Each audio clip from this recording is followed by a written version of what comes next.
Hi everyone, welcome to the Movieception Show. My name is Fariba, and today I want to take the time to do a breakdown of the second trailer for The Hunger Games, The Ballad of Songbirds and Snakes.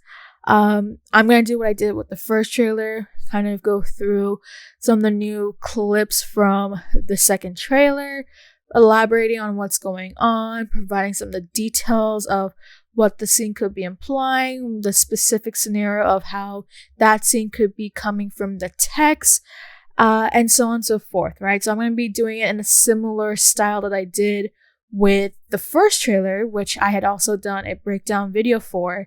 But of course, I'm doing it in a much different way as well. Like, instead of actually having my face on the side like I did with the first breakdown video, I'm going to actually just keep it all audio, just because I feel like it'll allow all of you guys the opportunity to see the actual trailer itself, see a much more of the wider scale of what's going on in that trailer, rather than just having my face on the side and then just actually showing the trailer itself on the side, which would be kind of hard to really be able to look at. So I thought maybe let's go with this approach. I actually did, kind of a similar video with this last week with the Ahsoka episode 5. Not really a breakdown, but just to kind of do a bit of a discussion about it. And I actually like that sort of style. So I thought maybe this might actually be a much better way, a much better approach to do for this breakdown video for the second trailer. So I'm going to be going on this route. I'll play the actual trailer itself, and then I'll go and, explain what's going on, what could be happening, so on and so forth. So yeah, I'm very excited to be doing this breakdown video. I know I'm a bit late to putting this up because the trailer came out about 4 or 5 days ago, and the thing is that I've just been really busy, so I've only just got the time to sit down and really just dissect what happened in the second trailer, because honestly, I'll tell you right now, this second trailer really was just a whole new level. That is not to say that the first trailer wasn't good either. I feel like the first trailer did a really good job of setting the pace, the setting, the backdrop, giving us a sense of what the story is about, because not a lot of people are aware of it, especially if you are a more casual viewer. You may not be aware what the story is about, whereas readers like me and others are more likely aware of what is going on. It's a matter of whether or not the actual, new movie or the adaptation will be faithful to the original content. So I feel like it did a really good job of setting kind of the tone, the idea, the concept, what's going on. But with the second trailer, I think the second trailer really showed us what is basically the stakes, the suspense of what's going on, because that's something the first trailer did not show. And I feel like the second trailer really kind of went into the depths of, okay, this is not something to be joking about. This isn't just amateur game. We're really getting down to kind of the itty-gritty stuff that, used to be kind of a much darker period in the Hunger Games years. Not as to say that as if the Hunger Games are ever horrible or ever this light tone kind of event. It's a very horrible game that everybody has to endure, whether they are in the game or watching the game. But I feel like with the 10th Hunger Games, it definitely gives a better perspective of how the games were before, especially given the fact that the story is very focused on the origin stories of Coriolanus Snow, who, if you have been watching the franchise closely, that he is the eventual antagonist in the Hunger Games franchise. So he has been going up against Katniss Everdeen, and we've seen his undoing back, 7, 8 years ago, when eventually Katniss Everdeen was able to rise to the occasion, kind of fueled the districts outside of the capital, and eventually winning the second rebellion, which meant having to basically take down Coriolanus Snow, and who eventually had his own demise at the end, with other things that happened, of course. So but this one, again, is really going to the depths of his origin story. It does seem a bit unusual because he was such a wicked, horrible, merciless person. He was a tyrannical leader of Pan Am. He's done some very horrible things to so many people, whether it be the victors, the tributes, just the citizens. I mean, he has a lot of war crimes. He has a lot of crimes. But this one definitely goes into a bit of the complexity of who he is, what really transformed him into becoming this tyrannical leader, because we get to see kind of this contrast of who Coriolanus is before and after the games. And it's a very intriguing perspective of how Suzanne Collins was able to narrate his backstory behind all of it. And having read the prequel 3 years ago, I believe the book came out 3 years ago, it definitely brings a much different style of, trying to dive into the perspective of a character, especially one who is very well known to have been a big villain in the franchise. So, with the fact that we are seeing this movie adaptation, it's going to be, I'm very curious to see how they're going to execute it. I think so far, again, it's been very promising for what we've seen so far in the trailers. Again, the second trailer has really just bumped up the hype for this whole film. Like, again, as I said before, not as if I wasn't already going to watch this film, but the second trailer really showed the quality of what this movie could become. Because the backdrop looks amazing, the setting looks phenomenal, the costumes and fashion are like top notch, let alone the fact that we have some very incredible performances coming from some A-class actors like Viola Davis and Peter Dinklage. I gotta say, like, this is like a whole new different level for the Hunger Games. I don't even think the original Hunger Games movies were ever at this level in terms of its quality. And I feel like the second trailer really showed that this movie is worth watching, not just for anybody who was a reader, who has read the book or has been following the Hunger Games, universe, but even for casual viewers. Like, I've noticed that some people who weren't really closely watching the Hunger Games are starting to actually, starting to notice this film and realize that there's actually great potential for what could be a very phenomenal movie. And I'll talk more about what could be some of the challenges that this movie will face, because there's a lot of things that this movie has to really dive into in terms of storytelling. It is very different from the original books and, of course, the original movies in terms of how they try to organize the story, how they try to execute Katniss Everdeen's whole arc, her whole journey through, becoming a tribute up until, of course, the rebellion. This is a whole different story that we're dealing with. Like, it's nothing like that we saw with how, Suzanne Collins was able to create Katniss Everdeen's whole perspective. So I'm very excited, to really kind of break down the trailer a bit more, talk about some of the things, whether it be the characters, the events, the backdrop, elaborating on the details of like any of the creatures. There's a lot of things to really discuss about. I know I'm really excited to talk about one thing, which is about the song that's playing in the trailer. So yeah, let's not delay this any further. So without further ado, let's get right down into the breakdown for the second trailer of The Hunger Games, The Ballad of Songbirds and Snakes.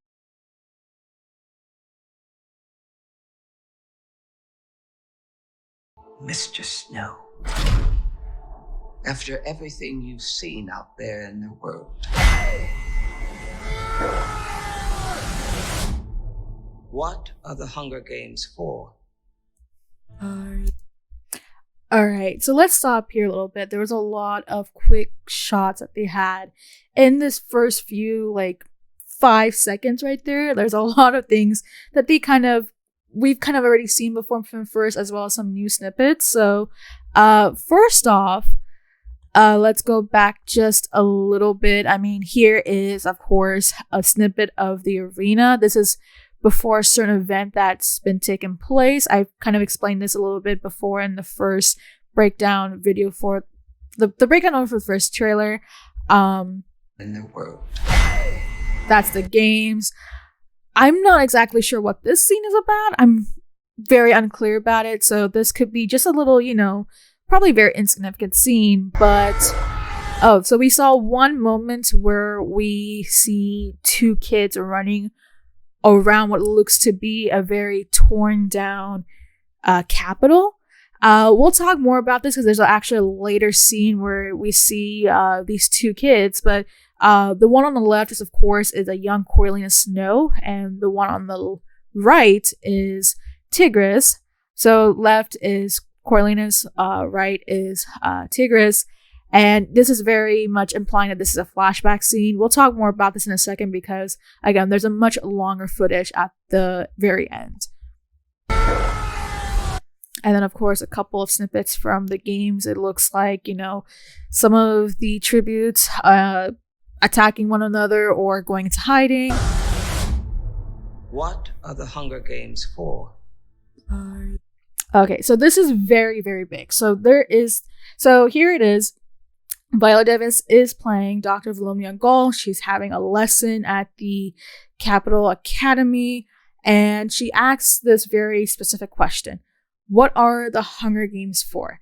This is a very, very big question because it actually becomes quite a circular discussion, because not only is it mentioned at the beginning of the book, but this comes back again at the end of the book, which they do kind of a similar situation. They kind of do a similar setup here in this trailer. So Dr. Volumnia Gaul is asking the class, what are the Hunger Games for? What is the purpose? What is the intended purpose of why we have these games, right?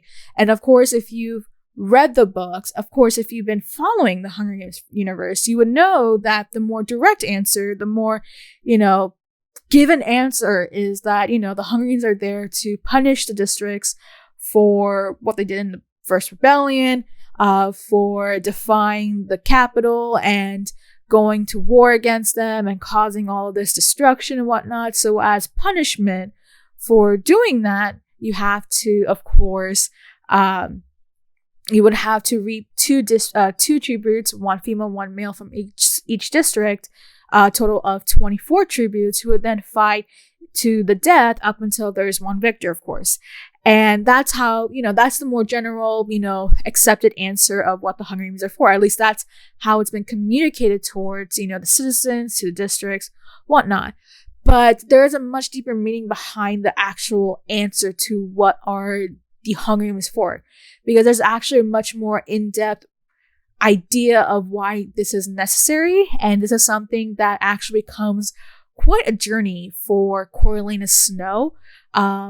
So this is something that, again, like if you're a casual viewer, you might not know too much of what's going on, what the importance of it is. But if you are a reader, right, if you've read the books, you would know for sure why the Hunger Games are there, what is the intended purpose. Is something that Coriolanus himself will eventually figure out through his whole experience, with not just during the games, but even after the games, where he starts to kind of see his own realities of what life is really like, whether it be in the capital or in the district. So this becomes a very crucial question. This plays a big part of who Coriolanus becomes in terms of his transformation from this, student who's trying to, become the top of his classmates, trying to go get into the Capitol, Capitol University, trying to help his family out during this very, critical time for him, because again, at this point, he's not the richest person out there. Like, he's actually living in poverty. I think like almost near the line of poverty at this point, because of the events of the First Rebellion and the things that his family has lost as a result of it.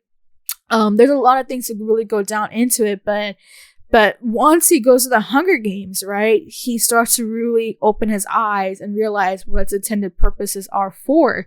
And we'll talk about the one at the end, of course. It's quite a contrast. So, but here it is. Like, this is Coriolanus, much like this Hunger Game, like pre-10th Hunger Games, before he became a mentor, before he met Lucy. This is just a guy who's in class trying to, again, wanting to impress the professors, trying to, impress the people around him, trying to get their attention, knowing that he is a great student who should be able to go to a pristine school like the Capital University. So this is just him right there. And again, of course, like Cortland Snow, a young Cortland Snow played by Tom Blyth. So again, very big question to kind of think about, keep an eye on if you are a casual viewer. Of course, for us readers, we know what this intended purpose is. Are you coming to the tree?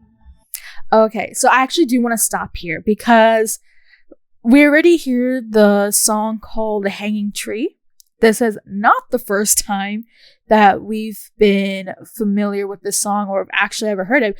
Like, this is a very significant song. Like, if you had been a reader and if you've read the books and if you've been following with the, movies for quite some time now, you know that this song is very significant. Like, I mean, this is a song that Katniss Everdeen sang in Mockingjay, where she sang this song, I believe was in front of Pollux, the one who was like the Avox, and she sang that song, sang The Hanging Tree, the verses for it. I think it was like maybe about 12, 16 lines. And Katniss, of course, if you read the books, you would know that this is a very personal song for her because this is a song that her father had taught her, so Mr. Everdeen. And because of the meaning of the song, which I'll explain in a second, but because of the meaning of the song, her mother was not happy with it. She berated him for even trying to teach that song to both Katniss and Primrose. But even with that being the case, even being told that she should forget that song, she actually defied those orders from her parents and eventually learned the song by heart. Like, she learned the lines by heart, and of course that stuck around with her for a long time, and it eventually played a big part in the Second Rebellion where she sang that song. It was recorded, it was communicated to the districts, and eventually led to one point where District 5 were so touched by that song, right, and the meaning of it and how deep it was and how tragic and heartbreaking it was, but also in a sense, spirit in a way that this is kind of what's going on, that eventually the rebels in District 5 defied the Capitol, attacked the hydroelectric dam in District 5, and eventually that led to the Capitol losing power, right? So, but that was just one thing, right? We never knew the origins of where the song came from. We just assumed that there was a song that Mr. Everdeen had just sang, right? And somehow he remembered and then passed it down to his daughters. And now eventually, though, once the prequel came out, that literally changed everything, because I know for me, when I was reading the actual book, that when we got to this part about the Hanging Tree, when I saw the verses of Hanging Tree, I literally was in awe. I was like, oh my god, this is literally from the Hunger Games. Like, Katniss sang this song. Are you meaning to tell me that Lucy was the original composer of this song? Like, it was definitely one that really shook a lot of us readers because we did not expect this whatsoever.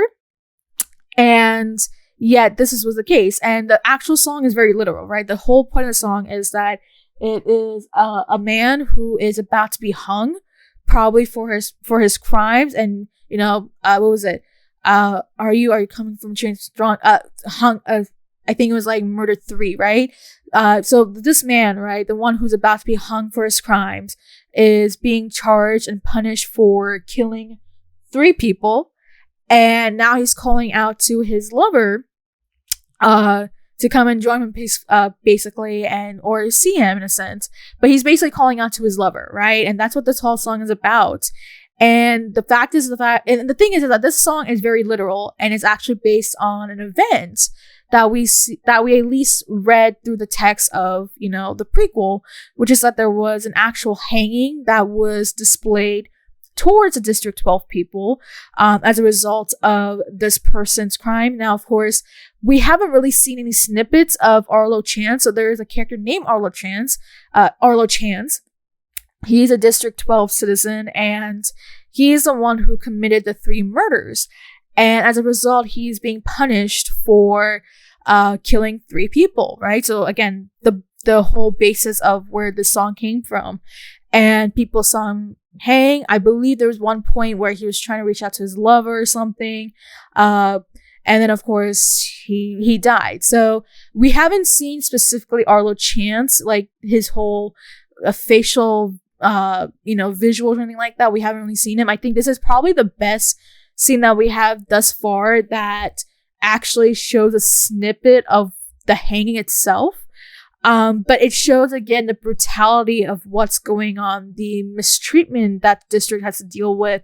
How because of that, there are people like Arlo Chance, there are people like him that are trying to defy those orders and try to call and trying to fight for what they believe, right? What they think they want to do, and here it is, right? I mean, and again, District 12 was one of the 3 districts that endured the greatest hardships across all the 12 districts. They were the poorest ones. They were the ones that had to go through a lot of hardship, turmoil. They're usually the ones that, when it comes to the games, they don't really have a lot of winners, specifically District 12, because District 12 had only 4 victors in history, which of course we know Katniss and Peeta had won the 74th, Haymitch had won the 50th, and before the prequel, they had, alluded to a 4th winner, but they never went into the details of it up until, of course, when the 4th book had came out. Not the 4th book, but the prequel book had came out and confirmed that the first original District 12 winner was Lucy Gray Baird. So that's the whole gist of what this whole thing is about. The Hanging Tree is a really big story, of course, because it's an allusion to a lot of what's going on. Again, Lucy was the one who originated this whole song, and the implications of it. And again, it seems to have carried on for quite some time. It's because of this song that it really sparked this whole, theory that, Lucy could be related to Katniss Everdeen, because even though that, there is, it's really complicated about whether or not they could be related, because, it could just be, for one thing, that the people in District 12 may have just remembered that song or something. But one thing that needs to be noted is that by the end of the book, District 12, a peacekeeper commander in District 12 eventually banned, some forms of entertainment, including the musicians with the covey. So things like, this song wouldn't just easily be spread across like a whole group of people. It was basically like a band sort of situation. I won't say it's a banned song, but because of how a lot of things were not allowed anymore as a result of the events, not like literally post Hunger Games, that the Hanging Tree wasn't a song that a lot of people, would remember unless you knew it very deep. And so this is what really sparked a lot of, again, theories that Lucy and Katniss could be related, that, Lucy could be the grandmother or the great-grandmother of Katniss Everdeen. This was something that has never been confirmed nor denied. Again, it's only just been speculation. Even by the end of the book, they never really answered this question about whether or not they're related. Again, it's just kept up in the air. But again, this song is super significant. And again, this is not the only time that the song Hanging Tree is ever sang, because I believe Lucy composed it right after the whole hanging of Arlo Chance. But the actual song, there's a very chilling moment by the end of the movie where this song gets repeated again, and it alludes more towards Coriolanus, because the verses, in a sense, resonate with what happens with Snow as we get closer to the end of the book. Like Arlo, he also commits 3 murders, and he has his lover, who is of course Lucy. And yeah, it's a very eerie situation. It's a very chilling situation, and not only that, but it brings a whole circle to this whole song, because again, before this prequel, we just thought that it was a song that Katniss knew, spread it across the world, basically ignited this whole second rebellion to a point where now they've gotten more support from other districts. There was action as a result of how heartbreaking but yet touching the song was.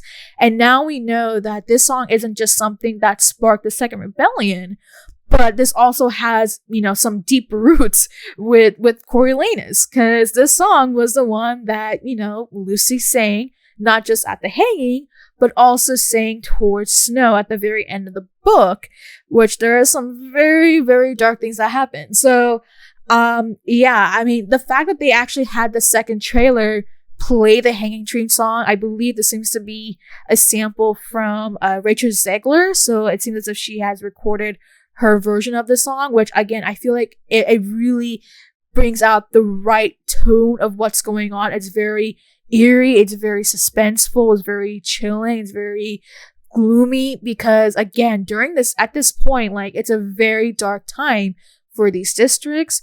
I mean, the games suck, and not just that, but a lot of tragic things do happen. A lot of heartbreaking things do happen. Very interesting take. I mean, again, the fact that they decided to put the Hanging Tree song in the second trailer, like, I did not expect that whatsoever, because I felt like that could have been a bit of a spoiler.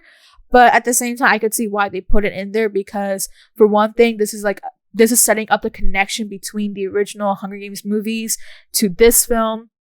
And so for anyone who's like more of a casual viewer, they were probably like, oh, I remember this song from the original movie. Well, why is that there? Of course, I'll probably pique some curiosities. And of course, for us readers, we know what this meaning is. This is a very, like, even, Lucy uses this to taunt Coriolanus at the end of the book. And yeah, the fact that it actually ends up having some deep-rooted connections, it just becomes very circular. The fact that this is something that it's basically gonna hunt Snow himself, like 65, 66 years later. I mean, it's insane. Like, it's a very bold move, but it really works at the end. And I mean, it's great to know the origins of where the Hanging Tree song came from. So that's something that I want to explain and elaborate a little bit, because again, this song is very significant, just in the way that the question, what are the Hunger Games for? The Hanging Tree plays a big part in, again, prompting the second rebellion, giving us the origins of it, and how this actually has a deep connection to Coriolanus himself. So, I'm very curious to see what else is going to happen in the scene. Again, the song itself is great. I think Rachel Zegler does a great job of not really composing, but recording this song, just because this could have taken any direction. And I think the song itself sets up the right tone, the right pace, the right sort of feel of what's going on in the moment. And again, it's one of the reasons why I've been saying that Rachel Zegler is the right casting choice for the role of Lucy Gray Baird, because of her more musical background. We've seen that in West Side Story, and now we're going to see that here, because of the fact that, again, Lucy is someone who loves to sing. She's an entertainer, and a part of what she does is, create music. And, the fact that she is able to sing a song like The Hanging Tree, I mean, it's a very significant moment. So I hope that, explains a little bit more about what the Hanging Tree song is about, why it's there. But yeah, I mean, this is going to be a very, very chilling moment to see in the movie itself. And, hearing the more complete version of the Hanging Tree song itself. But I think so far, just from the sample here, wow, it's very chilling. I think it sets the right tone. I think it's nearly perfect.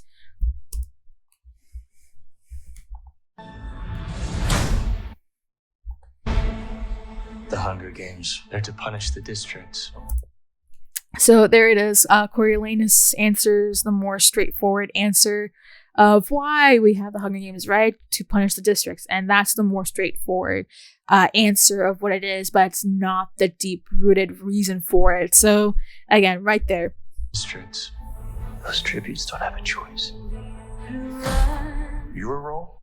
So I think I explained this before in the first, the breakdown video for the first trailer, that, the trains for these, tributes were not as fancy as the bullet trains that we see 64 years later that Katniss and Peeta were able to travel on. again, back then, they did not have the infrastructure, they did not have the advanced technology in the way that we see with the more recent games, or that we saw with the more recent games. Again, back then, they just were like, oh, we're just gonna treat the Hunger Games as if, as a punishment, right? But this was the first Hunger Games where they're like, no, we need to like elevate the whole idea of the Hunger Games, making more of like not just something that's a punishment, but making more of a sport, like an entertainment game for people to enjoy, which mostly of course would imply like the more, richer folks, the people in the capital, which we eventually see ends up becoming a big thing again 64 years later, where there are gamblers, where there are people who are sponsors and all that sort of stuff.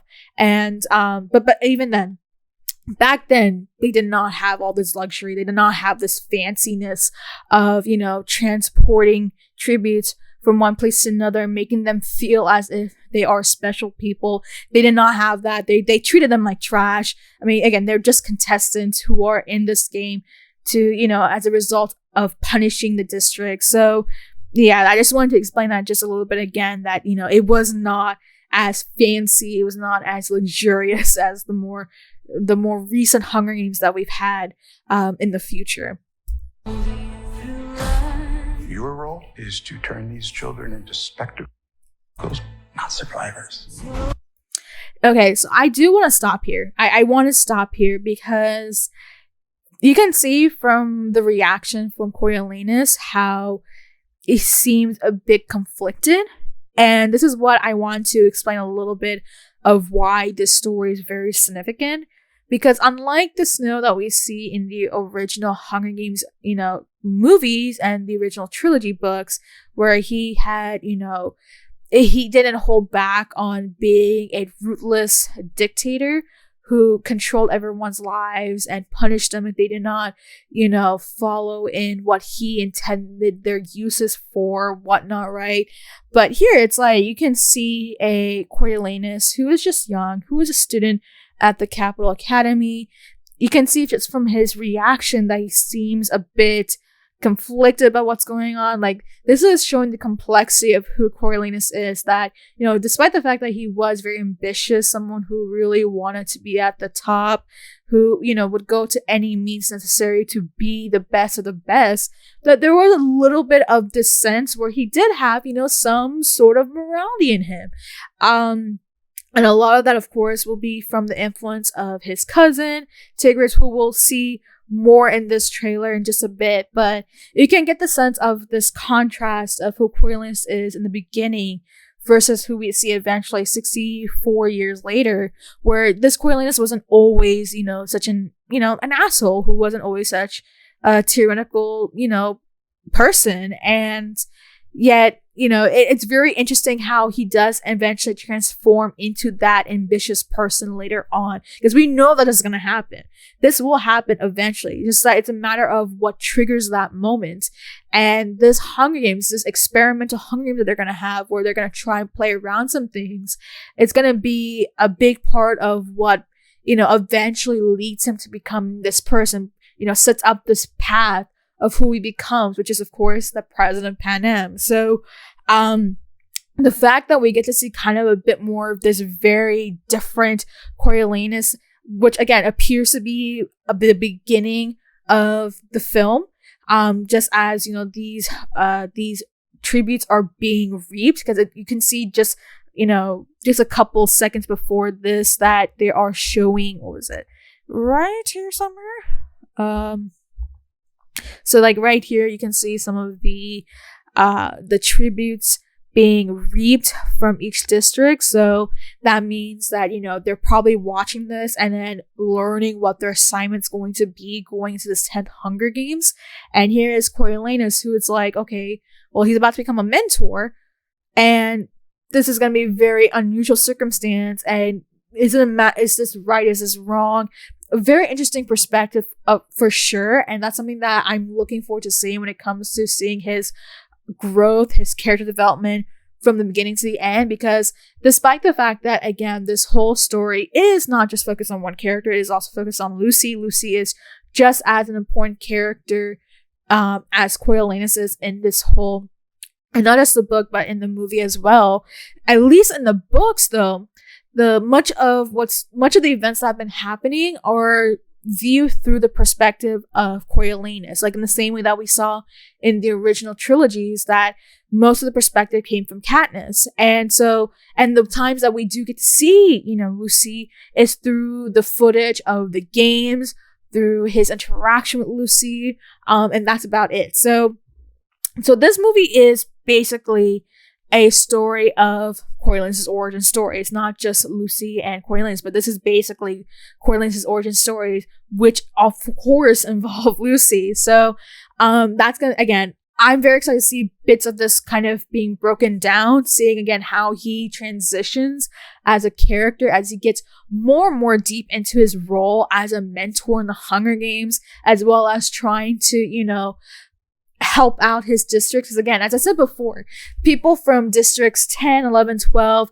they didn't really have the greatest, tributes going to these games. They did not always have the best chances.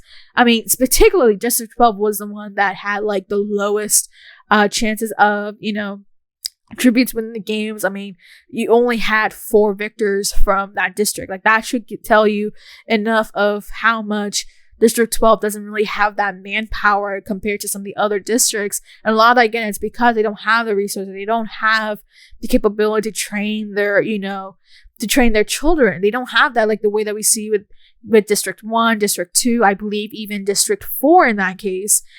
District 12 never had that.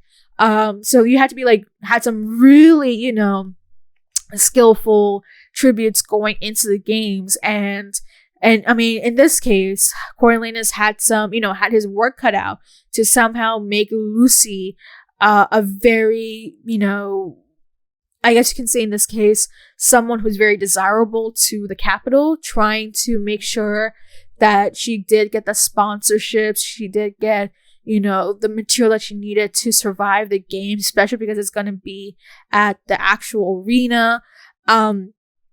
And that was like his best chances of helping her make it through the games and even potentially win, right? Again, given the stats for District 12 tributes, it's not the greatest. So, and this is going to be a big challenge for him. And I feel like a lot of people may already know what's going to happen. I mean, we've seen kind of the snippets from not just before and during the Hunger Games, but post-Hunger Games. So he eventually does succeed, but it's the question of the extent of how he does it, what he does it for, again, showing his character and what it led to kind of these moments. And part of that is the fact that he is someone who does have a bit of this complicated feeling about the Hunger Games. And again, a lot of that's going to, start to really unfold when he starts to really understand the realities of what's going on, not just in the capital, but in the districts. Turn these children into spectacles, not survivors. Okay, so this is okay, so you can see kind of a train sequence here, and if you haven't really spotted, there's Coriolanus right here, and this is coming from the books, of course, where out of all the mentors, only Coriolanus was, I believe Coriolanus was the only mentor who decided to go and personally meet his tribute. He was the only one. There's actually, again, if you remember from the first trailer, there's that, that early snippet of him where he has a rose. He's about to give it to Lucy. Lucy's like, "Oh, roses, right?" And he's having that interaction with Lucy and knowing that, out of all the people, he decided to go and meet with her, right? Which, again, was very unusual. He was the only one who had the guts to go and meet his mentor, meet his tribute, sorry. And not just that, but he eventually did follow with Lucy to eventually go and transport the rest of the tributes to what would be their holdout.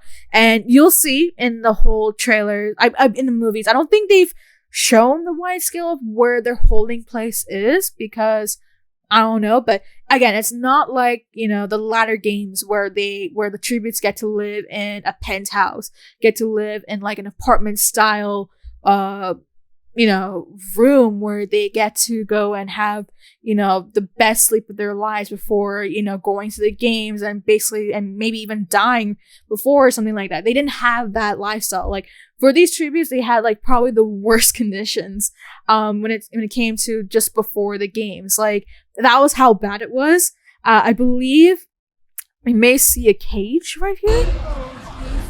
Okay, we don't get to see the outer bands of the cage, but you can see from the back, like, there are some holdings from there, and they are, all the tributes are placed in this whole area right here where they're basically treated like animals. Like if you know how you go to zoo and you see all these animals sitting on these platforms, sitting in their whole holding areas, their whole cages, and are seen, from a spectacle side. This is going to be the same case here. There's going to be, at some point around, there's going to be this cage. I mean, I think there is one image where we kind of maybe see kind of the edge of like the cage, like from the top, but we haven't seen the full extent of it. But that's kind of what it is that, the whole idea is that all these 24 tributes are going to be held in this cage. They're going to be looked at as if they're like animals, basically, where, there's going to be spectators who are going to be looking at them, who are going to be, probably laughing at them, asking them to do some stupid stuff, whatnot, right? Like, that's how they're treated, at least during this Hunger Games, and how their conditions were like, how they were treated, all that sort of stuff. Like, I mean, it was awful. It was truly awful. And of course, they probably changed all of that to make it a bit more humane in a sense where it's like, at least they kind of had their last supper before going to the games, basically.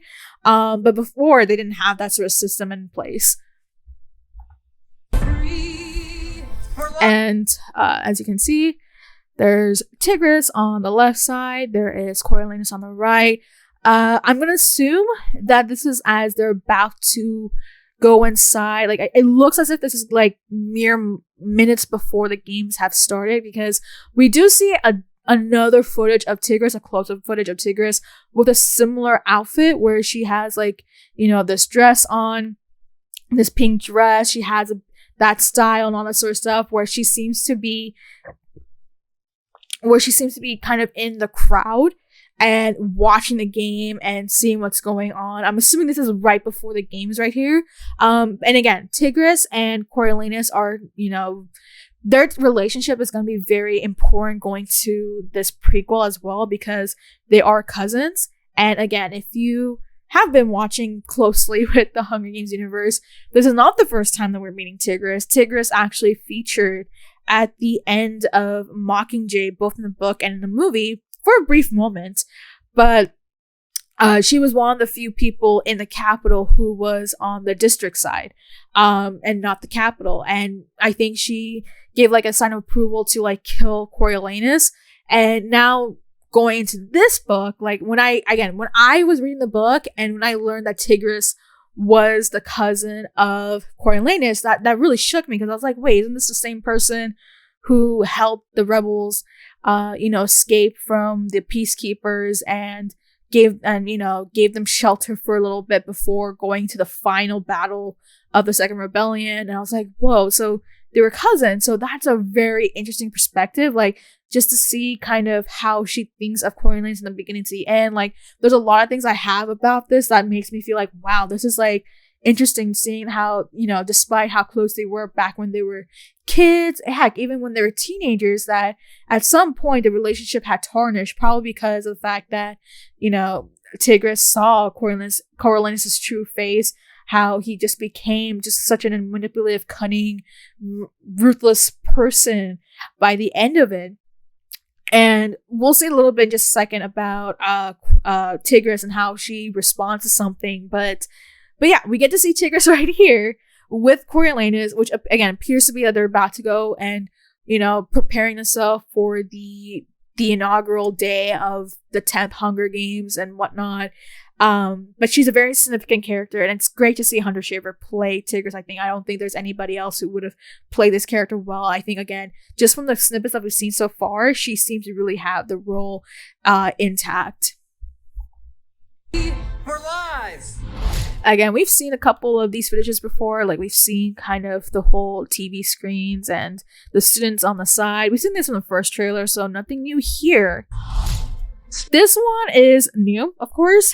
We see Coriolanus is taking a photo with Sejanus Blyth. And if you've been following up on the promotional material for this movie, yes, we've been seeing Coriolanus. Yes, we've been seeing Lucy, and we've been seeing Casca Highbottom. We've seen Dr. Volumnia Gaul and Tigris, but not a lot of people are familiar with this character, Sejanus Blyth.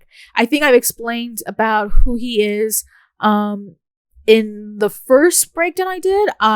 Like there was one snippet of him where he is throwing a chair across and has this outburst, calling them, like, I believe calling somebody like a killer, or calling them murderers or something like that. So I think I already explained that he used to be a former District 12 citizen during the first rebellion, and then because of the fact that his father played a big role in distributing weapons to the capital, that he basically was first off waived from the Hunger Games, and was allowed to relocate to the capital as a result of their assistance during the war, right? So that's Sejanus Blyth, and he actually has a lot of interactions with Coriolanus. A part of it is because, like, Blyth is someone who is a bit of a rebel in a sense, where he's very outspoken. He, opposes a lot of things that are happening in terms of political and social things, and how they're, how the capital is mistreating the districts. He's more of a sympathizer of the district than really being, being a capital citizen who kind of frowns upon the districts, again, because of the fact that he is from, District 2, so he understands what it feels like to be in their position. And eventually, like, Sejanus becomes, I guess you can say, kind of a friend to Coriolanus. It's a very interesting idea because, again, I think even Coriolanus kind of was a bit conflicted about his whole relationship with Sejanus, at least in the beginning of the book. And this is not their only, interaction, of course. There's going to be a lot of moments between Coriolanus and Sejanus. And not just that, but a lot of things happen with him and his family and their family's connections to the snow. Like, I mean, there's a lot of things that happen. So there's a reason why Sejanus Blyth is a very crucial character in this. Like, I mean, he plays a big part in Coriolanus' transformation into becoming his tyrannical leader. I mean, he plays a big part of all of this. There's a lot of things that do transpire, not just during, before the games, not post game, but even during the game. There's a lot of things that happen. He kind of caused, if anything, if there's one thing to say, is that he's the one who kind of caused a lot of trouble for Coriolanus. So yeah, very interesting character. If you don't recognize the actor himself, I believe his name is Jose Andres Rivera. He actually appeared in West Side Story. He played Chino. So this is not the first time that, Rachel Zegler and Jose Andre Rivera have been in a movie together, but I want to say they don't share a lot of screens together. I don't think they may have any, or no, I'll take that back. They will. I think they will. They're going to have some screens, they're going to share some screens together, but screen time together, but yeah, like, it's great to see two West Side Story actors appear in the Hunger Games. I thought that was just kind of a fun fact to share right there, that they've both appeared in West Side Story. He played Chino. Of course, Rachel played Maria. So yeah, what a reunion right there. But yeah, he's playing Sejanus Blyth. He's a very important character. That's something to keep an eye on, especially if you're someone who hasn't really been following up on the Hunger Games universe, someone who's a bit more of a casual viewer, but very intrigued to see this whole story of who Coriolanus is. But I do want to say that Sejanus is a very key character in all of this, even compared to all the other mentors that we're going to meet in this whole film, or mentors / students, because they're also students, but out of all of them, he's probably the most significant out of all of them. Smile. It's why we have teeth. I have to say, though, Jason Schwartzman as Lucky Flickerman and basically the descendant, basically the ancestor of Caesar Flickerman. I mean, the casting could be perfect. I've explained this in the first trailer, but I'll say it again. He is perfect. I don't think, like, for the fact that he managed to replicate the charisma of Caesar Flickerman, played by Stanley Tucci, I mean, it's pretty uncanny. It makes a lot more sense why the Flickermans were destined to become hosts of the Hunger Games. I mean, they really bring a smile to your face. So, again, great casting with Jason Schwartzman in this role. Imagine it was your name that they pulled. Okay, so this is the one I was looking for to say. So one of the things about Tigress is the fact that she is the moral compass, or at least she attempts to be the moral compass to Coriolanus. Unlike a lot of the other people in the capital, where the citizens are like, oh, we enjoy watching the games, they deserve this punishment. Tigress does not agree to that sentiment. The thing is with her is that she thinks that no matter what, despite what happened during the war, she thinks that the Hunger Games is just as bad as anything else that happened. I think, she understands that killing kids is horrible. It's terrible. It's very unethical. And the fact that she even tries to reach out to Coriolanus and, tell him that, this, imagine this was your situation. Imagine if you're the one who got picked to fight in the Hunger Games just as a result of this whole rebellion that took place, right? And Tigress, again, she is the moral compass of this whole film. She's the one who attempts to bring him to the right side of history, or at least trying to get him to understand kind of the moralities of what's going on. She is a very important character, and this plays a bit into the relationship. And I feel like, again, it kind of alludes to what could happen later on as a result of their differing ideologies and perspective. Because again, as I said before, we've seen Tigress before, not just with this movie, but in the Hunger Games, original stories, where we do get to see Tigress. She wants him dead. Again, the fact that we see the stark contrast where she is, his cousin, where in the beginning she just really cared for him and wanted to look out for him, because again, one of the things that's really important is the fact that both Tigress and Coriolanus, they're basically orphans in the story, because they both lost their parents in some form, some capacity. Coriolanus lost his father during the rebellion. His mother died, I believe, during childbirth, and the result, even lost his sister. So they've both been raised by their grandmother, who they call Grandmam. And here it is, they've grown up together for so long. They've been sticking together, supporting each other, and at some point, as a result of the 10 Hunger Games, or at least as a result of the 10 Hunger Games, that at some point their relationship will tarnish, right? Because of how they view the Hunger Games.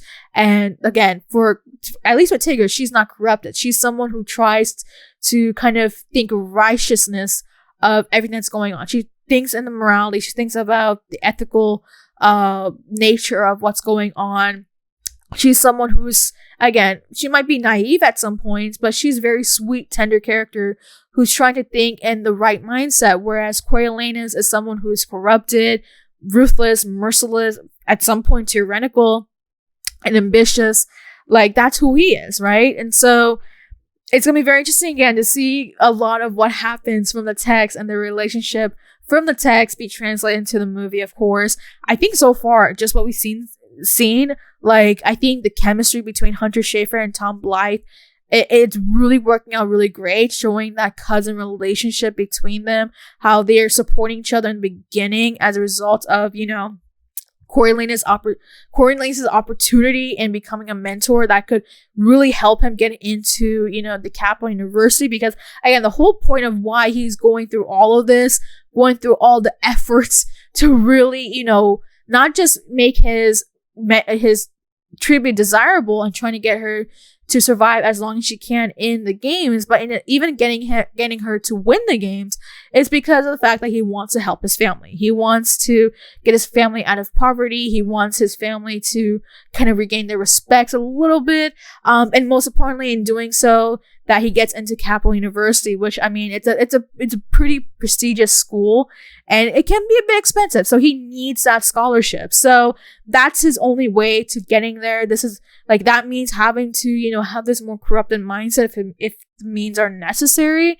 And here's Tigress, who's just okay, well, even despite that, you have to think about the games and realize the extent of how horrible it is. It's not great. It is I'm trying to get you to understand this. So again, a very crucial like conversation that we're probably gonna see more in depth of as we get closer to the movie's release. This is not the first, I mean, this is definitely a different snippet, but we've seen sort of a similar scene of this in the first trailer as well. I can't remember what it was exactly, but it was like it was kind of relating a little bit to kind of this discussion, and it could even be an argument of how they kind of view the Hunger Games. Okay, so yeah, we're seeing more snippets of the tributes arriving. I believe this could be where they're being transported to the arena. So that's what it's looking like here. I just want to know that somebody still cared about me. Okay, so again, confirmation right here that he's the only mentor who decided to go and meet up with their, tribute. So again, standing there waiting for the train to arrive. Still cared about me. And here's that scene. We've seen this scene before from the first trailer, so nothing new right there. I was still of value. Welcome to the capital. You look like you shouldn't be here. I shouldn't, but I'm your mentor. A rebel. I love that. I believe this is coming from the text of the book as well, where Lucy calls him a rebel. Because again, it's very unusual. It's very unusual for a capital citizen to go and interact with a district citizen, and he even having this very mutual conversation because again of what happened during the rebellion. The fact that, the capital really kind of frowns upon the districts. They really want to, go in every extent they can to see them suffer. And here is, Coriolanus, who's just casually meeting up with his meeting up with his tribute and, trying to get to know her as if, he wants to become friends with her. Like, that's very unusual. And yet he is rebelling, which gives off this more of a rebellious nature that he's going against the status quo of what, the other capital treats them for. So very interesting take on that. The fact that she's calling him a rebel is like so ironic. And again, I think this is coming straight from the text as well, because I feel like I recall a bit of that interaction where she calls him a rebel. And again, I have to applaud Tom Blyth for this because you can see his mannerism, his characterization of Coriolanus. As I said before, I think that he is a really great casting for Coriolanus, and having to kind of inherit that role from Donald Sutherland, who played the much older version of him from, the original Hunger Games movies. And I think so far, like, Tom Blyth has done a great job of really capturing the essence of who Coriolanus is, having kind of the nuance of more of that, ambitious person, yet also having this complexity of who Coriolanus is at this point in time where he's still youthful. He's still, he's not as knowledgeable of what's going on yet. He hasn't had that experience of what the Hunger Games is, as well as what's like outside of the Hunger Games, outside of the capital. But just to see him right here, just like kind of trying to interact with his, tribute, it's pretty interesting. And again, the fact that he even decided to have the guts to go and meet her, like, that was definitely a very ballsy move, but it works out in the end. Like, he has his own agenda. He has his reasons for why he wants to go to the extent of meeting up with his tribute. Again, this is something that even impresses Dr. Volumnia Gaul, seeing as like knowing that he's going and putting in so much effort to really kind of shine in his whole mentorship. And so that's what's basically going on, is that he's trying to try to showcase himself as someone who's really taking this whole mentorship seriously and doing so in a way that he can get that scholarship, right? So that's his whole agenda right there. But of course, that's going to change as we get more and more into the games, see the consequences of it, and then seeing how that would impact his growth moving forward. I am gonna get you out of here. Like, I did not expect this whatsoever. I'm gonna assume that this is right before the game starts. Mentors who meet their tributes for one final time, giving like kind of like the one last pep talk of what you need to do, think about this, think about that, all that sort of stuff. And I feel like in this case, like, that's probably what that scene could be about, where it's like, okay, well, there's this really tender moment. And of course, by this point, like, Coriolanus and Lucy get really close. Like, if you've seen some of the more the promotional material for this film, they've been showing how, they've been teasing a little bit how they start to get really, really close, like in a sense where they're getting to the romantic essence of it, where they're holding hands. We see this in the first trailer as well, where they're starting to hold hands, where, Coriolanus is really gazing upon Lucy and mesmerized by her. Like, we're starting to see kind of them getting really close, and I think that's what a lot of what this scene could be implying, showing that, this could be their last time together if Lucy doesn't make it out. And yeah, I mean, again, showing a very different side of who Coriolanus is. Of course, again, a whole contrast of the Coriolanus Snow that we see as a president version in, the previous, in the other original movies. But a very stark contrast, without a doubt. But also seeing how there used to be kind of this moment where Coriolanus did have, a heart. So that's something I just wanted to spot right here. You want to protect people. Again, we're seeing some snippets of him joining the Peacekeeper. So again, a very significant moment towards the end of the movie right there. And it's essential to accept what human beings are. Oh, okay. So, okay, yeah. So we're seeing more of the scenes of Coriolanus, where he eventually becomes a Peacekeeper.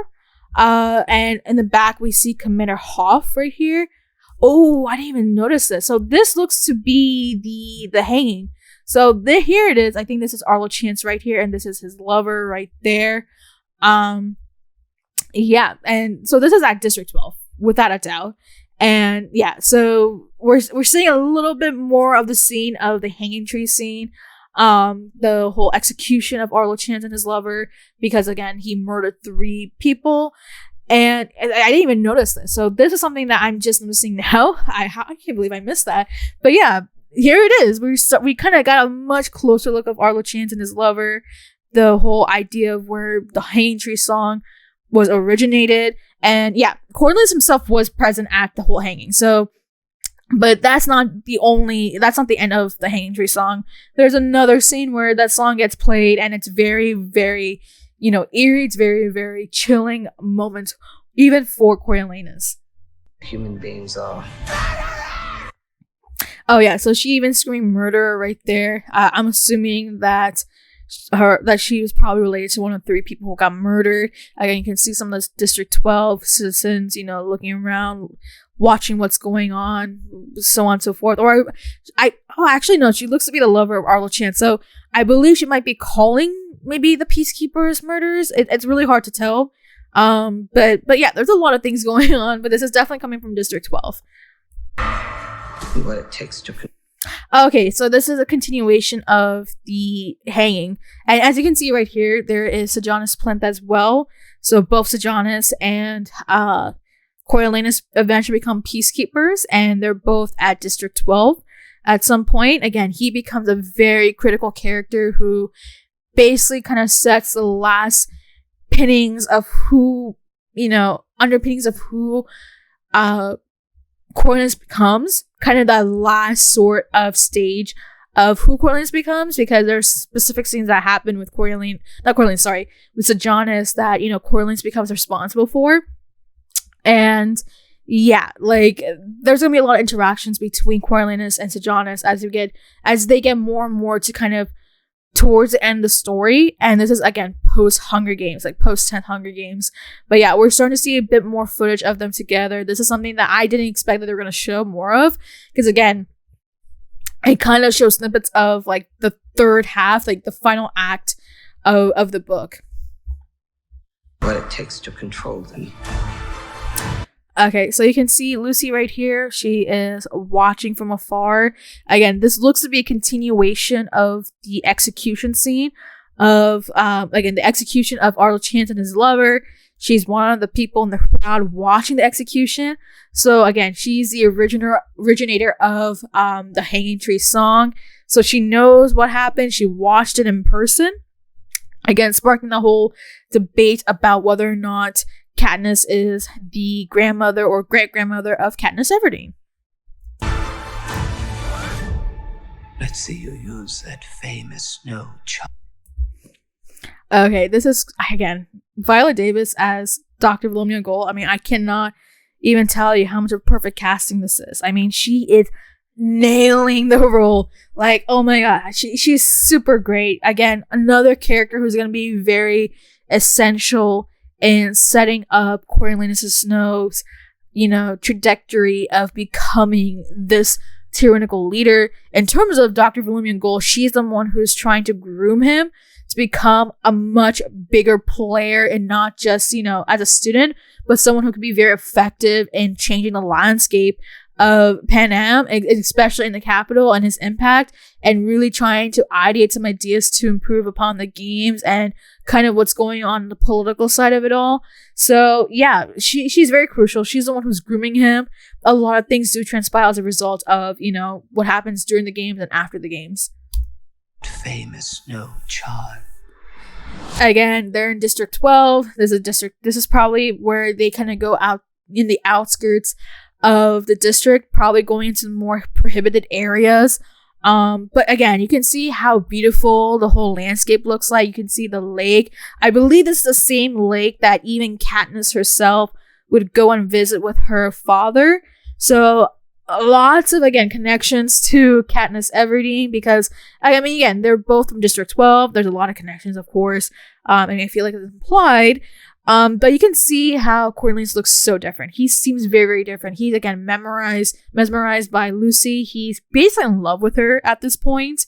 He wants to be with her, even though that he's a peacekeeper, even though they are from different sides of Pan Am, and they've had different lifestyles. And, it's kind of, again, frowned upon to see district people, intermingling with those from the capital. But Coriolanus is in love with her. This is kind of what leads to his whole, decisions going into not just the 10th Hunger Games, but post-Hunger Games as well, where, again, he wants to be with her. He is in love with her. He's, again, a lot of things do happen. He's charmed by her. And a lot of that is because of the fact that, Lucy is a very charming person.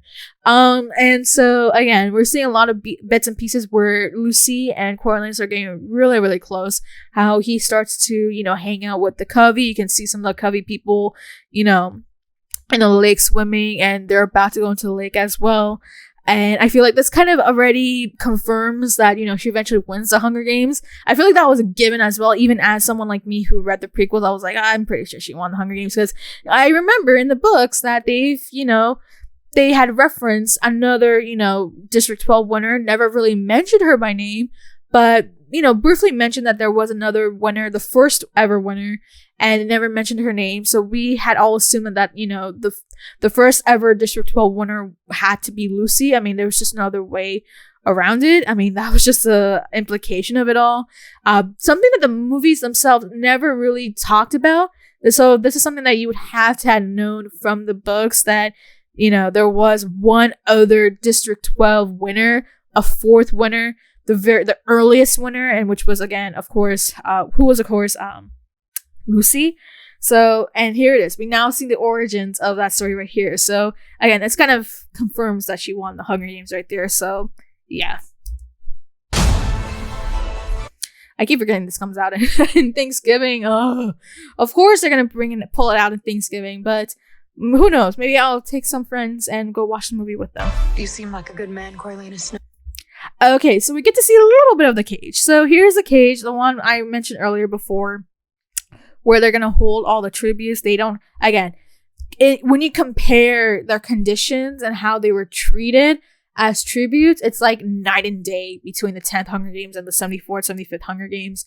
The 10th Hunger Games, they were treated like trash. They were treated like animals. Whereas by the time we get to the 74th, 75th, they're treated as, as like, I guess you could say, champions, contestants going into the game. Like, imagine as if you were going to like the Olympic Games, right? Like how the Olympians would have these very cozy living arrangements, living areas. It was something like that, right? So that's a whole contrast between what happened then and now.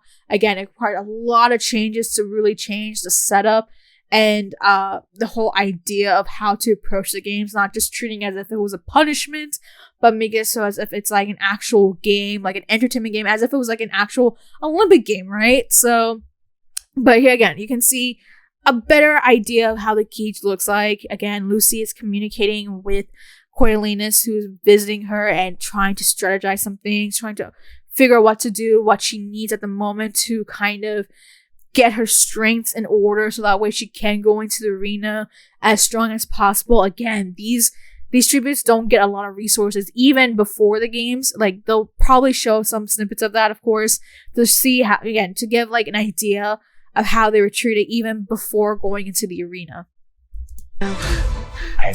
Okay, we're about to go into flashback in just a moment. So what war does to people. Okay, so right here we see the flashback scene. So this was actually something that was confirmed about a week or so ago from a Polygon interview with Nita Jacobson, who is a producer for this movie. And she had confirmed that there was going to be... So the opening scene is going to be a flashback scene. So this is confirmed that there's going to be a flashback scene where... Or I don't know if you can say a flashback scene, but it's like a prologue, basically, where it would show a snippet of Coriolanus and Tigris during the first rebellion when they were just kids, right? Like, you can clearly tell they're like kids, like 8. So I think Coriolanus would be like 8 by this point, and Tigris probably be like 10. I think there's like a 2-3 year age gap. So yeah, you can see Coriolanus and Tigris. They're like terrified of this broken, torn down, run down, capital because it's been severely damaged during the war. And here they are trying to go to safety. Here they see a man who seems to be, killing someone. Oh my God. Or not, maybe not just killing someone, but I think this is implying probably cannibalism right here. The extent that people need to go through to survive, like, it was a really rough period. Like, they're trying to illustrate how rough the first rebellion was, not just for the districts, but even for the capital citizens like Coriolanus and Tigris, who, witnessed what it was like, right? They had to go through all this, horrible experience of this war. And the fact that they're actually starting this off with the prologue of this is very, again, this is one of the few creative liberties that I have now witnessed for this film. Again, this is going to be the opening scene for the movie. The book did not have that as the opening scene. So again, a major change right there. I believe the books, from what I can recall, they've made references to what happened during the first rebellion, their experiences, kind of what they remembered, because again, they're kids, and knowing how terrifying the whole experience was. They've mentioned those here and there, but I did not think that they were going to do a whole flashback behind it, or even in a sense doing that as a prologue. So very interesting move right here. I think again that kind of implies that Coriolanus, as much as the fact that he was able to eventually grow up in a more wealthy lifestyle as a result of becoming the president of Panem, it was not always the case for him. Again, I mentioned before, he and Tigris and him, so he and Tigris were basically orphans. They lost their parents in some form, some capacity. They've endured a lot. They've endured poverty. There was even a point where, food was kind of scarce, even for capital citizens. And I feel like that's probably what they're going to show kind of snippets about here and there. And again, this would be a big part of answering the question of, why do we have the Hunger Games? What are the Hunger Games for, right? So another very interesting scene. This is probably the one that caught my attention the most because this is so new. This is like something that we don't see in the books. Like, even for readers like me, we did not. I don't. At least I don't recall this being a scene, but we do know for a fact that this is going to be the opening scene. This has been confirmed that this will be the scene that's going to open up the story. So I think this is the first time that we're going to actually see a bit more of a better idea of how the first rebellion was. So yeah. Fueled with it. Again, we saw the snippet. We saw this scene in the first trailer, so nothing new right here. Again, we can see the arena is destroyed. A specific scene does happen. They actually show what happened, so we'll talk about it in a second. The terror of becoming prey. See how quickly. Oh wait, I'm gonna see how quickly we become predator. So they showed like what looks to be the cornucopia. So the bloodbath that happens in the first mere minutes of when this signal blows for the start of the Hunger Games. That's something that we see a little bit of more snippets of. We see Lucy's trying to evade a lot of the attacks from the other tributes, which eventually she eventually makes it through. But yeah, that's just again showing a couple of scenes from what happened. Oh man, you can even see. Oh damn, you can see like one kid who's like killing someone on the side. Oh my god. Okay, so yeah, just trigger warning right there. Lots of you can see some of the more brutal scenes and around, like aside from the rebel. But oh man, I didn't even expect that. Predator. I want my enemies to see a rainbow of destruction. Okay, so the fact again, this is again this is again teasing what's basically going to be this relationship between Dr. Volumnia Gaul and Coriolanus, because again, as I said before, Dr. Volumnia Gaul is grooming Coriolanus for a much bigger future for him. They interact a lot throughout the movie, especially in the beginning. So pre-Hunger Games and during the Hunger Games, because she's the one who sensed the fact that Coriolanus is very different. Someone who seems to have a perspective of what's going on. He's open to seeing what's going on. And he's very knowledgeable. Like, he is very insightful for what's going on. So they interact a lot throughout this whole film, where she's trying to teach him here and there what's going on, indirectly giving him lessons in a sense, like, this is what the purpose is for. Again, she's not just a professor, she's also a scientist mutating animals. As you can see here, she has the muted snakes right here, which we'll see in a second at the end. But yeah, that's something I just want to talk again. Like, again, Viola Davis playing Volumnia Gaul, absolutely great. And we're starting to see a bit more of that interaction between Coriolanus and Dr. Volumnia Gaul. Engulfing the world. You're monsters! All of you! Okay, that was again from the first trailer. We've seen this before. We see John as Plin. He's not happy with the games. He's calling them murderers. I mean, he is absolutely going out on them. So yeah, nothing new right there. This is definitely new footage. Seeing Dr. Volumnia Gaul's reaction to his outburst right there in the middle of of this whole stage right here. I would assume that she's not happy with him defying the whole idea of the Hunger Games. So, yeah. Good luck. Again, here are some more snippets of what's going on in the actual game. You can see, again, Lucy tried to evade a spear attack right here because she is someone who's more of a hider. So this is, again, coming straight from the books. She's someone who hides, who's trying to evade all these attacks, trying to survive as long as possible. And because, again, of what happens to the arena, that there are a lot more openings of, places that they can hide in terms of, like, hallways or tunnels and all that sort of stuff. Good luck with that poor little song. I think the person that is next to Lucy is Jasper. So the male District 12 tribute right there. They are pretty close because of the fact that, again, they're from the same district. And, they're trying to keep each other alive, like in the way that we saw with Katniss and Peeta. And this is not unusual, of course. Like, in some cases, you will see in the games where tributes from the same district are at least trying to help each other as long as possible. So this is a case right here. Again, she knows Jasper very well, and again, this is just something that plays a big role with them in the games, but even behind the scenes, where Coriolanus is trying to help Lucy. And Jasper's, I can't remember. I want to say it was like Licinia. I can't remember if it was her. I believe it's her who is the mentor to Jasper. But we see a much closer look at them right here. I will say that he doesn't. I mean, I'll spoil a little bit that he doesn't survive too long in the games, but yeah, she's trying to help him as long as possible.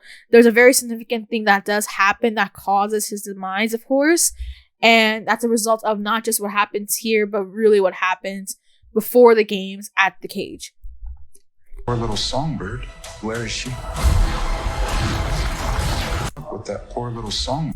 Okay, so I think it's pretty clear that, this is Dean Casca Highbottom is talking to Coriolanus. There are some few scenes, or at least there are some few areas, some places, at least in the book, where Casca and Coriolanus are interacting, and I already explained before why Casca Highbottom does not like Coriolanus, and it's because, again, his father knew Casca Highbottom. They both have worked on the project for the Hunger Games, even though Casca himself, even though he was very intoxicated, he was inebriated, didn't know what he was doing, and the fact that his father was the one who basically tricked him into coming up with these ideas and then turning that assignment in and basically inventing the Hunger Games as a result of the fact that he took advantage of him.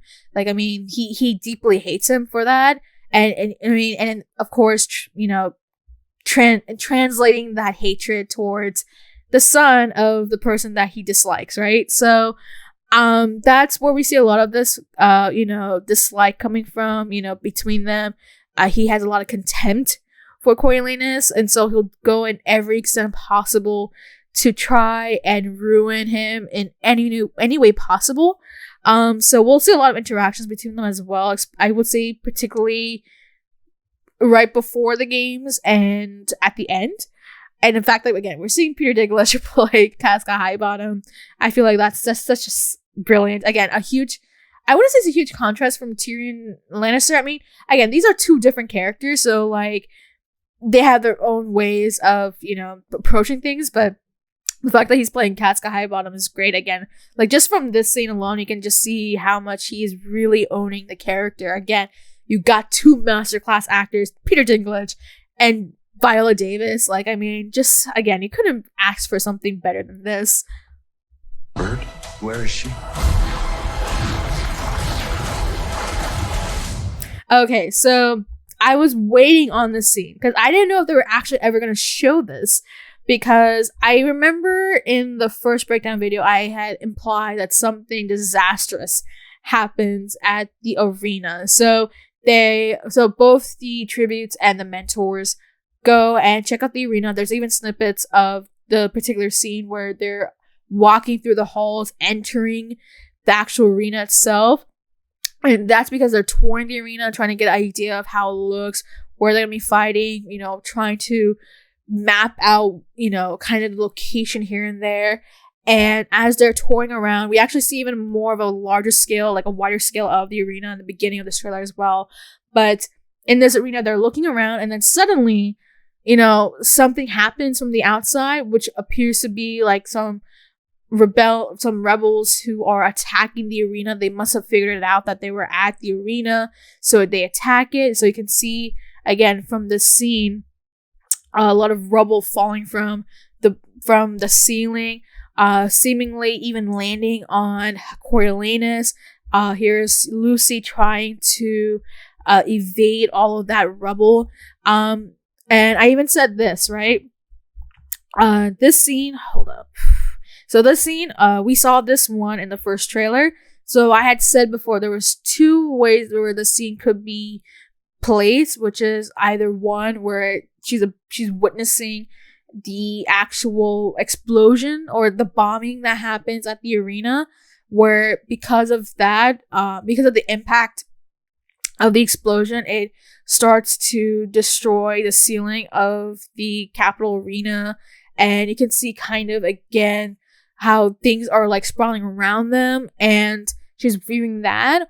Or that she's at the beginning of the 10th Hunger Games, probably the whistle or something, and that's coming from that scene. But as I said before, I felt like this was coming directly before this very interesting event that happened at the arena where she's just touring and then something disastrous happens. And now here it is, like right in this moment where you can see the ceiling collapsing in the tour at the arena, and even, seeing Coriolanus trying to dodge underneath the rubble, trying to somehow survive all that impact. So again, another big important scene that happens, kind of the early signs that the rebels are still around.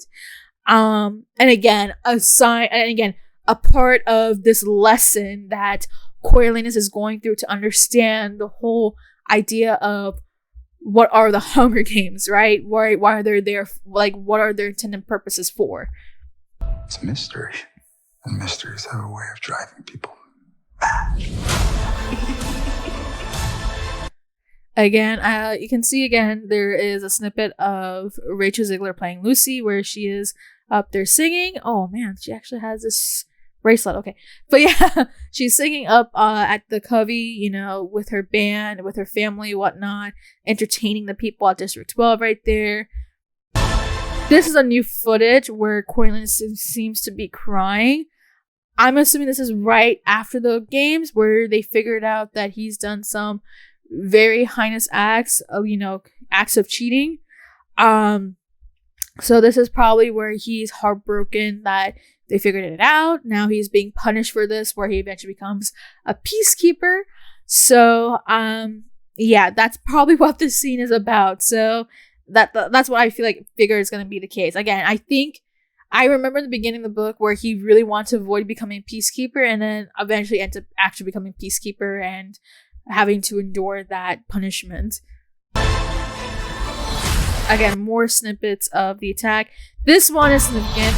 We're seeing the snakes, the muted snakes, being unleashed into the games. This is something that, again, Dr. William Gaul was foreshadowing was going to be her next big move for the games, like this big surprise for the games, where she unleashes all these snakes. Again, these mutated snakes are no joke.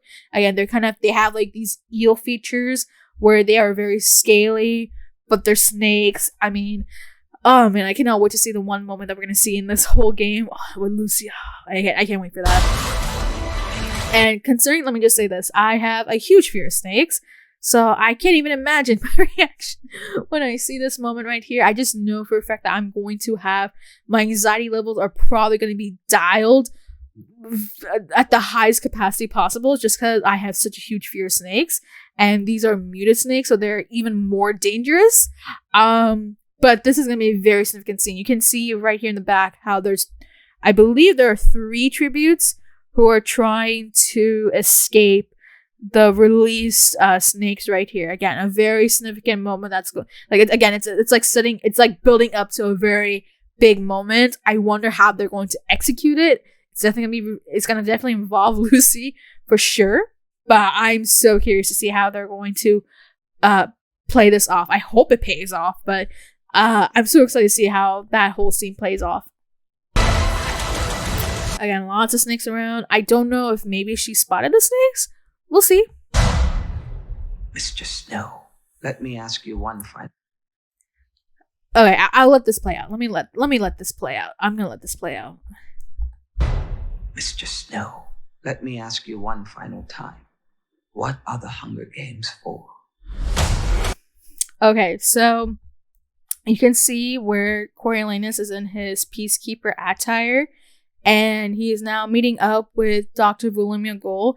I mean, I feel like it's pretty clear that this is coming right from the end of the book, where she eventually meets up with Coriolanus and reveals what really was her plan all along. Like, why did he end up being sent to the Peacekeepers, why he was trained there, why he was sent to District 12.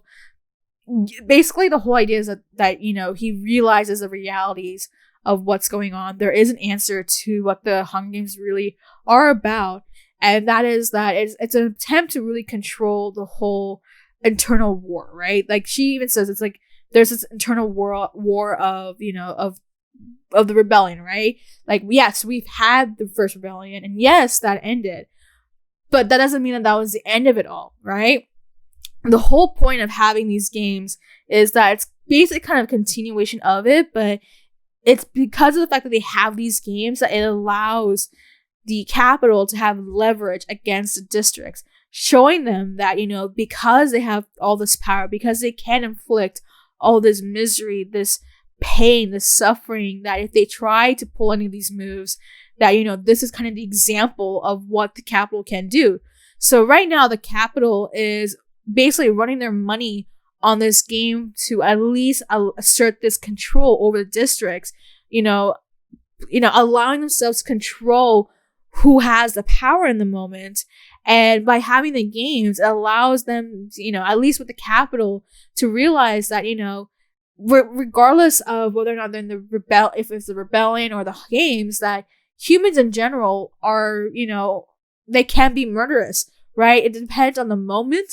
They'll in one sense, they might be, unified to, go into the games and find that it's wrong. But once they're put in a setting, then they're going to be stone cold murderers. I think the greatest example of this we actually see in Catching Fire.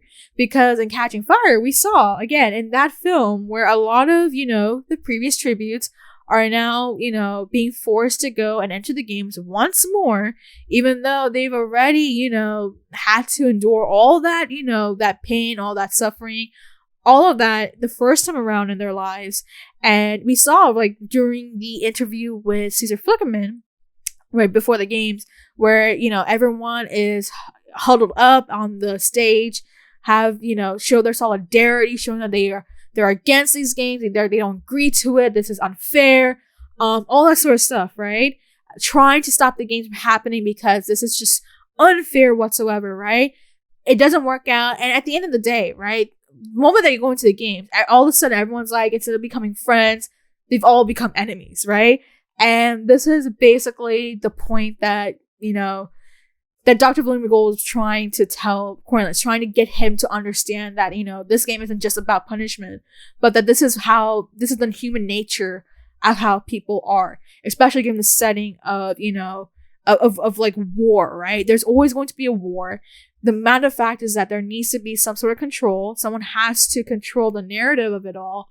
And as at this point, having the games allows the capital to at least control that narrative in the moment, where they have that leverage, where they can inflict this pain against the districts, where if they try to do anything, that they're going to be, they're going to be challenged really hard, and they're probably going to lose, right? And that's something that Dr. William Gaul was trying to teach, and that this is what the Hunger Games are for. The Hunger Games are there for the fact that there's always going to be destruction. There's always going to be war. Now, let's try to take advantage of that to make sure that we can prevent that war from happening again as a result of the Hunger Games, right? And this is something that really opens his eyes, realizing that this is what the point of the Hunger Games are, not just, again, punishment, but to continue off with this violence, but in a way that's far more controlled, right? So that's basically what the Hunger Games are for, basically, or at least that's what she's trying to teach as a lesson, as what the Hunger Games are for. Again, it's even in the text of the context of how the books were, she isn't very direct about it, but she implies that this is what the Hunger Games are for. So, it's not just a punishment, but more so, again, giving basically epitome of, again, this is an internal war that will keep on going regardless, because human nature, they're always murderous in some form or some way, given the whole environment of it all. And here is an example of where we have the Hunger Games, where it's kind of the essence of the violence of it all. And this is something that the capital can at least use, something that they can at least maintain under their own hands, right? And if you remember, right, with the 74th Hunger Games, the fact that Katniss and Peeta were able to challenge the games by, changing the mind of Seneca Crane. Oh, wow. Yeah, Seneca Crane. And, telling him that, if you don't change back the rules before, we're both going to die. You're not going to have the victor, right? And by doing that, that basically made the capital look weak. That basically exemplified the fact that, oh, if this can happen, that means that the capital doesn't seem as strong as they appear to be, right? And that's very huge. That's a very, very huge moment to really kind of connect right there. So, again, the fact that this is something that she was trying to teach, that she was trying to give the lesson for, knowing that, again, as long as they can control that narrative, the capital will be able to exert their control over districts for a long time. But once that, power gets challenged, like the way that we saw in the 74th Hunger Games, that can be very, very scary for the capital, for president's rule. That's something that, again, a lot of foreshadowing that eventually, transpires by, the 75th Hunger Games. So again, a lot of circular moments that do happen as a result of the 10th Hunger Games, whether it be a District 12 tribute, a District 12 winner, the hanging tree, had the whole idea of the Hunger Games. It's very circular. I mean, I love how with Suzanne Collins, that she managed to somehow bring these connections together, even though they're like separate stories, yet they're so connected. So I love these illusions. I love this whole idea. Like, you have to go into a deep analysis about it, but yeah, this is what it is. This is what the Hunger Games are for, and eventually Coriolanus starts to understand the truth about it, and this is the moment where he learns it. One final time. What are the Hunger Games for? Hold up. Do I see a hand right there? Ooh, okay, yeah. Oh, okay, this is the assignment scene. I know this one. Okay. So yeah, this is what the assignment where Clemencia and Coriolanus have like this assignment that they turned in, and they're trying to there's some very intense moments that happen in this whole scenario right here, because Dr. William Gaul kind of has her own plans in mind. She kind of has a scheme right here. Clemencia, I'm pretty sure this is Clemencia's hand right here, who was trying to reach out and grab this piece of paper that appears to be the assignment that Coriolanus and Clemencia were working on. Oh man, this is not gonna be great. Just a fair warning, this is gonna be a pretty brutal scene. Again, lots of snakes, lots of muted snakes. Not gonna be a big fan of watching this on the big screen, but yeah, this is gonna be brutal. Okay, there's a lot of fast transitions. Again, we're seeing Lucy right here, what appears to be, again, the beginnings of the actual Hunger Games, possibly, maybe. There's one part I want to stop right here, and that is, okay, there's Coriolanus. I can't see who it is, but this appears to be Lucy's ex-boyfriend right here, who Coriolanus, punches in front of everyone around. But yeah, this is again at the entertainment area where the covey is singing, and something ends up transpiring right here. So again, we're seeing snippets of things post Hunger Games.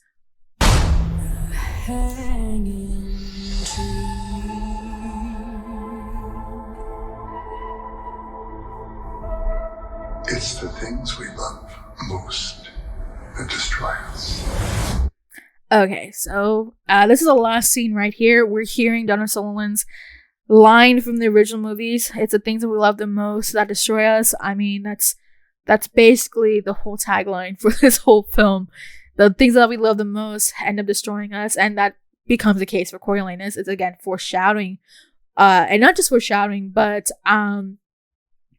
basically implying what ends up happening to Coriolanus, what sets this trajectory for him, what basically is the triggering point, or at least a turning point that transforms him into becoming that tyrannical leader, or at least pushes him in that path. And I believe this scene, from the looks of it, appears to be at the end of the movie, from the looks of it, just because it's raining. It's like a very intense moment. Just a couple seconds ago, we see that Coriolanus is grabbing what looks to be like a sweater or a jacket of some sort that looks to be like this one. Maybe it looks a bit different, but there's some very intense moments that happen, of course, and I'm not gonna explain what happens at the end, because again, it's a very intense moment, one that I'm just, oh man, I'm looking forward to seeing. But again, this is showing how close these two characters have become, how they become so romantic, how Coriolanus' heart was stolen by Lucy Gray Baird, how he became, mesmerized by her charms. Like, it's really funny because you kind of do a lot of this contrast between them and Katniss and Peeta, because we all know what happened to Katniss and Peeta, of course, where in the beginning, right, there was a sense where the relationship was not really real. They were kind of just showing it off just to get the sponsors and trying to get sympathy from the crowd and the watchers. And this was all planned out by Peeta, of course, and Katniss tried to tag along. And it wouldn't be until much later that Katniss starts to realize that she actually does feel for Peeta and that Peeta is the right person for her, but that took some time. But there was, again, that whole period where it was all just a spectacle, right? It was all just a show for people who are watching at home. Again, just kind of like playing this game of like trying to play with the sympathy of the people watching the games. And this is kind of like the contrast that we'll see here with the Hunger Games, where we have Coriolanus and, you know, Lucy, and how we see them getting close, how they start to have a mutual understanding. But then as Coriolanus starts to learn more about who Lucy is, start to realize who her relationships were, learning from some people about things, like it starts to really change him a lot, makes him question a lot of what the truth is. And again, setting him in the path where he starts to become more of this corrupted, manipulative person. And that's something that they keep alluding throughout this trailer, this whole relationship between Lucy and Coriolanus, because at the end of the day, the person who plays a big role in his trajectory is going to be Lucy, because it's where he starts to really realize what's going on. He starts to question a lot of things, and as a result of that truth, that he realizes what is really the whole idea of what's going on, what, you know, what the districts really are, what the Hunger Games are for, and what is his true purpose as, you know, not just a capital citizen, but just for Pan Am in general, right? And so, even with the scene, again, the whole idea of it's the things we love the most that destroy us, right? Like, that's just literally the whole tagline. That's literally the whole hook of what this whole series is about. Like, what is basically the main message, and that is that, you know, Coriolanus, someone who really goes to the extent of putting in so much effort to helping Lucy make it through the games, that there is a bit of this deception, and that it has a huge impact on him, right? So we'll see a lot of that break down more and more in the final act. As I said before, this trailer does a really great job setting up the whole tone of it all, giving us a bit more snippet of not just the games and what happens before and the interactions and the chemistry, but giving us a little bit of an in-depth idea of what's going on in the final act as well. The whole idea of, you know, the realities of living in District 12, you know, working as a peacekeeper, all that sort of stuff. And again, a lot of this movie is going to basically break down this whole dynamic, this whole relationship, the origins of Quaylen Snow, and what this means for his relationship for people that he meets during the 10th Hunger Games, and how that has an impact on him, and what this, and the consequences of all. I think the big question is what becomes the consequence. And again, a lot of it does become consequential to the point where we start, you know, we eventually get to the end game, and that is that Coriolanus becomes the president, but he also has his own undoing of later on, right? So this movie, in a sense, is showing kind of, you know, the rise of Coriolanus Snow. Like, it will end up, you know, with the rise of Coriolanus Snow and the original Hunger Games, where, you know, he eventually faces Katniss Everdeen. That will be his undoing, right? That's going to be his downfall right there. So it's, again, a huge contrast between what happens in the original movies and what happens in this prequel. And again, a very interesting character study that we're going to see of, you know, of Coriolanus Snow and how he changes as a result of the 10th Hunger Games. So I think that's just about it. It's a much longer trailer. I think both the first and second trailer were just about the same length, but this one definitely had a lot of new scenes to really break down, kind of trying to explain what's going on in details about the scene itself, the significance of it all, how this connects to the book, and so on and so forth. And as I said before, I think the trailer does a really great job of elevating the suspense, really kind of capturing more of the attention from the casual viewers who probably were still on the fence of whether or not they're interested in watching a prequel story like this. I feel like this one is definitely very different in a way that we've seen with other movies and, you know, franchises before, where they try to, you know, implement more of a prequel story to continue off with the whole franchise. Like, at least with this one, the reason why they have a movie is because we got a prequel book. And as even Nina Jacobson, who is a producer, had said, that they don't want to milk out the whole franchise for the sake of it. But if Suzanne Collins decides to tell more stories, then they'll tell those stories, because at least they know that if they are going to be replicating these, or recreating the stories on the screen, that at least they have a blueprint of how to execute that story. And as I said before, just from the first and second trailer, like, I mean, I'm fascinated with how they managed to make the story come to life to the point where it seems very faithful to the prequel book. Like, I think that this is probably the most faithful adaptation from a book to movie from anything I've seen before, even in terms of the Hunger Games. Because I think, like, for me personally, I felt like Catching Fire was probably the most faithful of all the trilogies, and trying to bring the story from the text to, onto the big screen. I feel like this one may have could eventually beat that off, because I feel like a lot of the things that they do tease are coming straight from the text. Like, I mean, it looks phenomenal. It looks incredible. It's suspenseful, and I'm looking forward to seeing it. The cast looks incredible.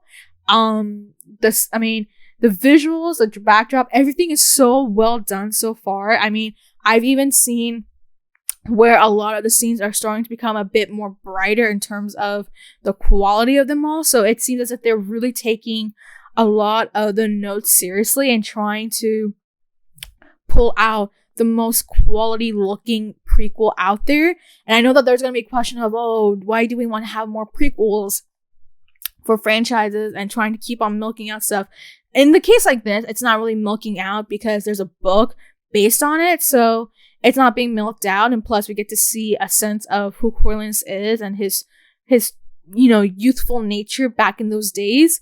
And again, it's gonna be a very interesting take on trying to bring the book to the screen and how they try to replicate it all. But it's gonna be very intriguing storytelling. Again, unlike the Hunger Games, where again there are parts of it, this one actually has so many stories being put into one movie. I think that's kind of my one concern about this film, and that is that there's so much going on. There's so many events that happen that it's going to be tough to put everything into one movie. I believe it's been rumored that I think the runtime is going to be 2 hours and 45 minutes. And if that's the case, it's going to be the longest Hunger Games movies, I believe. I believe, which again, like, I feel like it needs as much time as it can get, because it's a very long book that has a lot. I mean, it's not a long book, but it has a lot of things that it covers. I think that's the one criticism that I recall a lot of people